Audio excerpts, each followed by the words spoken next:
I am here with Angel Cabrera, who is the president of Thunderbird, to hear about a very interesting trend in universities that is going against the Ivy Leagues and state schools. So what's this trend you observe? Well, probably the traditional universities have never had a worse time ever.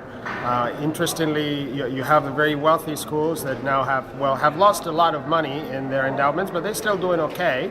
They're trying to play a very elitist, very selective game. And on the other hand, you have the state schools that were not created for that purpose. They were created to really serve the masses and train people. And they're paid for by taxpayers. Exactly. So it's supposed to be a public good. Exactly, with that purpose. And somehow they've been dragged into sort of trying to compete with the Ivy. So they've become sort of an Ivy wannabe kind of dynamic, becoming more exclusive, more expensive, and leaving thousands of people really unserved or underserved, and that has created a pretty huge market for new players that didn't exist just even 10 years ago or a couple decades ago, for-profit groups that are coming in and providing solutions for those people. For example, names would be? The University of Phoenix, DeVry University, there are lots of brands. The University of Phoenix in particular is right now the largest university in the US by far, actually. So it's pretty amazing what's going on. And how do they operate? Do they have tenured professors?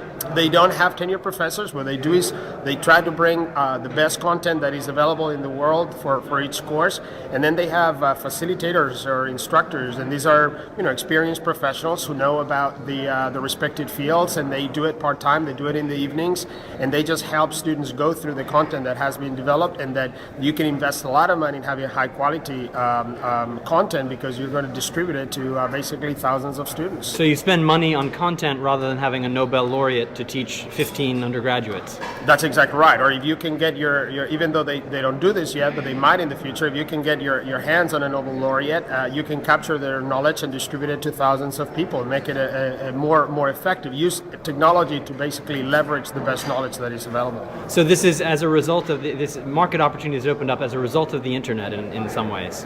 Absolutely. I mean, there used to be some for-profit players before of the internet, but they were rather smaller. And the internet has exploded the opportunities that are available to scaling education, basically. Hugely. Is this something that you would see the elite players taking up, or is this going to be an open market that is going to be grabbed by the for-profits? That's a great question. I think that the elite players will probably remain doing the elite thing if they and schools that can afford it. The problem is, there are hundreds and hundreds of universities that are trying to play that game that honestly cannot afford to play that game. And I think we're going to see those players trying to learn from some of the solutions by the for-profits and really developing new models of education. Okay, so a new model of education going forward. Absolutely. This is really a turning point in higher education. Excellent. Thank you very much. My pleasure.